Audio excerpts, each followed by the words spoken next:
I could care less about their journalism degrees and the liberal colleges they went to. I don't care. Black and white sports literally exist because of the media, the mainstream media, and people overwhelmingly rejecting them. Well, we knew this was going to happen. We absolutely knew that at some point, the mainstream media was going to try to come for us. We knew they were going to come for the content creators. You know exactly why they cannot stand us. They cannot stand us because we have zero respect for them. We have zero respect for the media. I could care less about their journalism degrees and the liberal colleges they went to. I really do not care.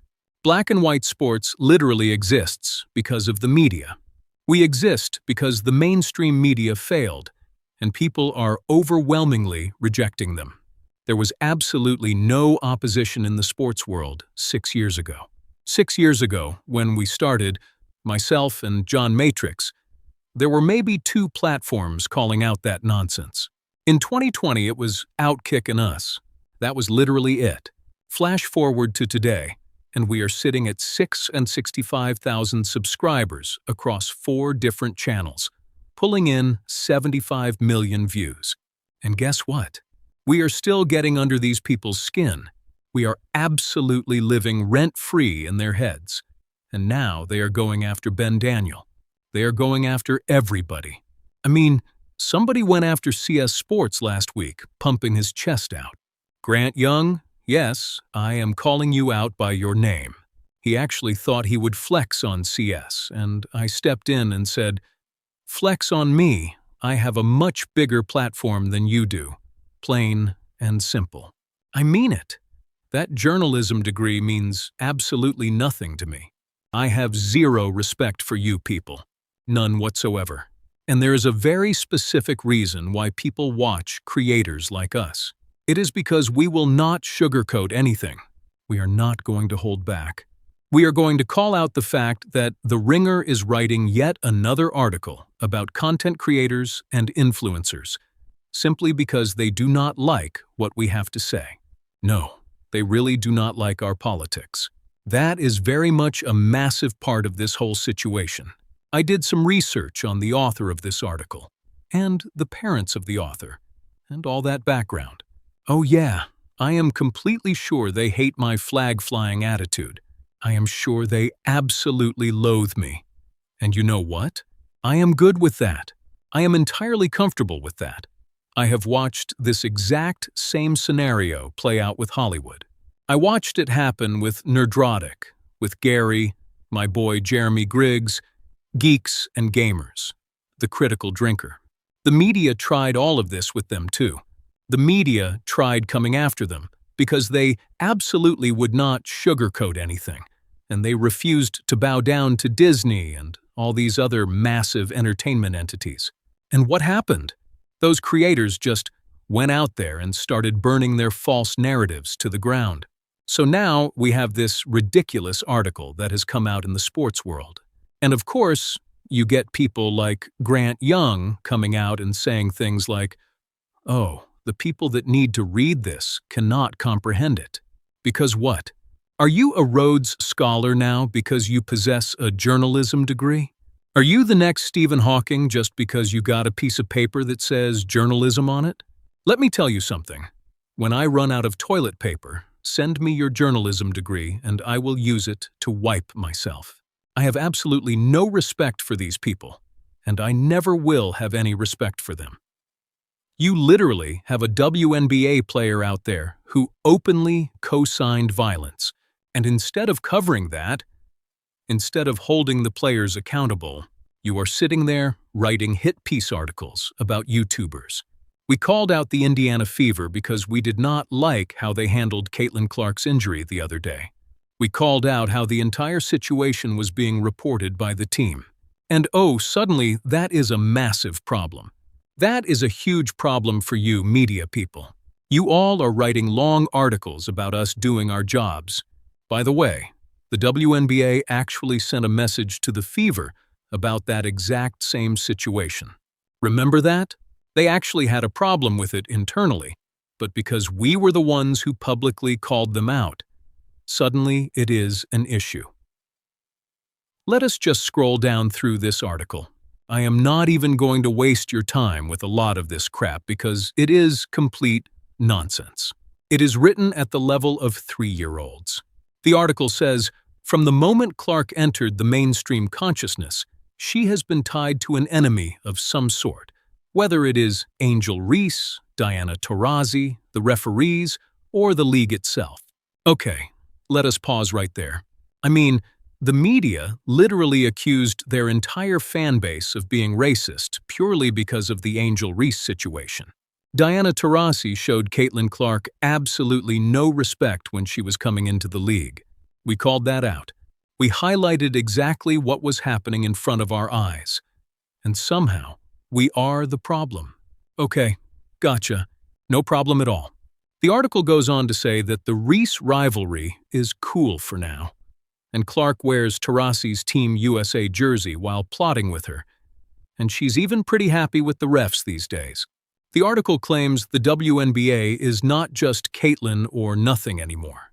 It says, while she remains the biggest television draw by a good measure, television ratings have grown exponentially across the league. Let me stop you right there. The ratings are down this year. I am just putting that actual fact out there for folks to hear. The ratings are down this year. The article then claims the Aces, Liberty, and Valkyries are outselling the Fever at home, while stars like Reese and Paige Buchers are creating demand for larger arenas. And then they say, but those are good, fun stories that do not feed the algorithmic beast that sustains itself on aggrievement, rage, and suspicion. The article literally claims that Clark playing basketball drives less attention than Clark not playing basketball. No, it absolutely does not. The analytics clearly say it does not. I would much rather have Caitlin Clark playing basketball on the court. I think my biggest videos of the entire year, my second and third biggest videos overall, are literally my reactions to Caitlin Clark actually playing in the games. These media people do not have any idea what they are talking about. They do not understand the algorithm, they do not understand the audience, and they certainly do not understand us. So now, the article says you have people searching for hate under the couch cushions to suggest that her own team, her own coach, is sabotaging her. Well, let us look at the reality. This is how they claim it works in Clark's world. Throw something against the wall, and the theory that invokes the most rage, that hints most shamelessly at conspiracy and sabotage, will win. Boy, it is kind of funny how much of that so-called conspiracy turned out to be completely true over the last few years. The media acts shocked when we talk about Kelsey Mitchell freezing her out. Wait, no. First it was Christy Sides freezing her out. Now they say it is Stephanie White freezing her out. The article asks, what if the Fever drafted Raven Johnson, a college rival who plays her position, just to spite her? Let me correct you right now. Nobody ever said the Fever drafted her just to spite Caitlin Clark. We specifically said they drafted her because they needed a big, and we pointed out the history. This is just how much these media people are completely ignoring what we actually say. They are not listening to any of us. But I guess the truth is not spicy enough for them, so they have to pretend we're just making up wild trade rumors. You have somebody writing an article just making up complete garbage for the sake of whatever point they are desperately trying to prove. The article continues, saying not everybody hates Clark, but the algorithm wishes they did. So its servants make up imaginary slights that would even make Michael Jordan blush. I mean, what are we even doing here? And then the author goes on and literally quotes Scott Agnes. Hell, that guy literally gave a derogatory name to an entire fan base, and everybody in the media just ran with it. Now, the article tries to weave a conspiratorial thread, saying the WNBA let the Fever off with just a warning, even though they never listed Clark as questionable before announcing she was out. They claim there are financial ripple effects that will follow if something serious is happening that will make her sit out for more games. Financial effects to who, exactly? I am going to tell you the real truth. There were plenty of views to go around when the Fever was completely screwing up how they handled her injury situation last year. Guess what? Those headlines might feel a little dull when you are a mainstream journalist. But when you are used to getting a dopamine hit from real talk, you come to places like the Ben Daniel podcast, where he is actually calling a spade a spade. That is exactly right. Or you come down here to your boy, to our channel, to Black and White Sports. And by the way, if you are going to use my content to prove a point, you could have at least picked a video that had more than 17,000 views. There's plenty of massive videos to choose from lately if you actually did your research. The article then tries to get overly intellectual, claiming that Clark discourse is where so many modern online phenomena collide in their most cynical form. They claim there is a political memification of identity, where people symbolize what they actually believe, like Trump. They say fake Clark news is not the only place where this brand of discourse has spread, but it is probably the most absurd. You know what is truly amazing about all of these accusations? There has not been one single thing that any of us has made up or manufactured. Not a single thing. Nobody comes on this platform and presents their opinion as if it is an absolute, undeniable fact. Nobody does that. We watch what happens on the court. We watch what happens in the press conferences. And guess what? A massive amount of my videos are literally just me showing actual fan reactions to what is currently going on. I am being the pulse of the fans. I am giving the fans the platform that the mainstream media refuses to give them. Do I suspect a lot of things are happening behind the scenes? Yeah, I absolutely do. Do I raise those specific suspicions in a public manner for discussion? Yes, I certainly do. If you do not like it, I really do not care. I do not care because I have absolutely zero respect for you. Zero. I would not have even brought up Grant Young's name had he not decided to act like a complete jerk today, acting superior and saying, the people that need to read this article, sadly, will not, or they will not be able to comprehend it. Really? Okay, Neil deGrasse Tyson, tell us all how you are such a massive brainiac. Are you currently preparing to battle Superman with your massive intellect, you moron? It is absolutely crazy. It is completely crazy that with all the drama that is actually happening in this league, with everything going on with the players, they are deciding to come into our territory and attack us. And you know what the craziest part is? This is exactly what they do not understand. This is the very exact thing that has skyrocketed independent channels before. When the media attacks, the audience rallies. Sadly, how about somebody with actual weight besides The Ringer comes after me? I mean, look, do people still listen to Bill Simmons and Todd McShay? Sure, maybe. Are they checking out this specific garbage article? Hell, until this author wrote an article 2 weeks ago, I had never even heard of this person in my entire life. Damn it to hell, I mean, really. Can I get ESPN to come after me on First Take? Can I get something that is actually worth my time? I almost did not even make a video on this topic today. Do you want to know exactly why? Because they wrote this article knowing it would get a response from us. They knew that attacking us would bring more attention in their direction. They are desperate for people to start looking at them because their traditional model is failing. Okay, tell me what you guys think in the comments. And by the way, if you journalists are going to take screenshots and use the exact titles of my videos in your hit pieces, at least have the guts to put my actual channel name on it, so people know where to find the real truth. Peace. I'm out until next time. Thanks for watching the show. Be sure to like, comment, and subscribe. And be sure to tune in next time to Black and White Sports. The reality of this entire situation is that the media establishment cannot handle the shift in power.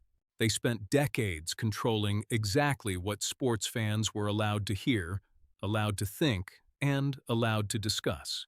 They built an entire industry on gatekeeping information. When a player like Caitlin Clark enters the league and fundamentally changes the entire dynamic of viewership, the old guard does not know how to process it. They wanted to control her narrative. They wanted to dictate how she was perceived, who her rivals were, and what the storylines should be. But independent creators and the fans themselves completely hijacked that narrative because we actually have eyes. We watch the veterans take cheap shots. We watched the questionable officiating. We watched a coaching staff that seemed completely overwhelmed by the generational talent they were handed. The mainstream media wanted to write polite, sanitized articles about how great the growth of the game is, while actively ignoring the very real, visceral reactions of the millions of new fans tuning in. And when those millions of fans started turning to YouTube, turning to podcasts, turning to black and white sports to hear people actually speaking their minds without fear of losing press credentials, the media panicked. Their response is always the same. It is never self-reflection. It is never asking themselves why they are losing their audience. Instead, it is projecting. It is blaming the algorithm. It is blaming the content creators. It is throwing around buzzwords like rage bait and aggrievement because they cannot fathom that their sanitized, corporate-approved journalism is simply boring and disconnected from reality. They look at our subscriber counts. They look at the engagement, the millions upon millions of views, and their only defense mechanism is to act intellectually superior. But their intellectual superiority is a mask for their irrelevance. They sit in their offices drafting thousands of words to psychoanalyze basketball fans, while we simply turn on the camera and say exactly what everyone sitting on their couch at home is already thinking. We are the mirror they are terrified to look into. When the Indiana Fever mishandles an injury report, we don't wait for a PR representative to tell us how to frame it. We call it out immediately. When a player is targeted on the court, we don't write a nuanced piece about the physical nature of the 90s WNBA to justify it. We call it a cheap shot. That is not spreading conspiracy theories. That is calling the game exactly as it is played. The fact that they are trying to tie sports commentary to political memeification just shows how lost they truly are. They cannot just let sports be sports, and they cannot let criticism just be criticism. If you criticize a coach's rotation, you are a hater. If you point out the disparity in media coverage, you are feeding a toxic algorithm. They have weaponized their platforms not to cover the sport, but to police the discourse around the sport. But the beauty of the internet, the beauty of what we have built over the last 6 years, is that their policing power is entirely obsolete. They can write as many hit pieces as they want. They can quote each other. They can pat each other on the back in their private circles. And they can try to shame our audience. It will not work. It has never worked. Look at the history of alternative media.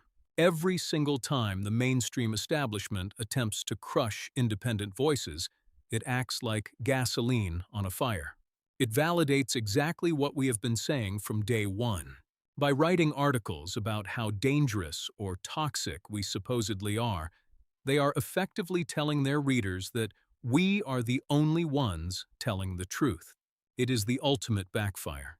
They are handing us the exact credibility they are desperately trying to strip away. So, let them write. Let The Ringer, and whoever else wants to join the fray, keep analyzing our thumbnails and our video titles. Let them keep crying about the algorithm. While they are busy analyzing us, we will keep analyzing the game. We will keep giving the fans exactly what they want. Unfiltered, unapologetic, and completely authentic coverage.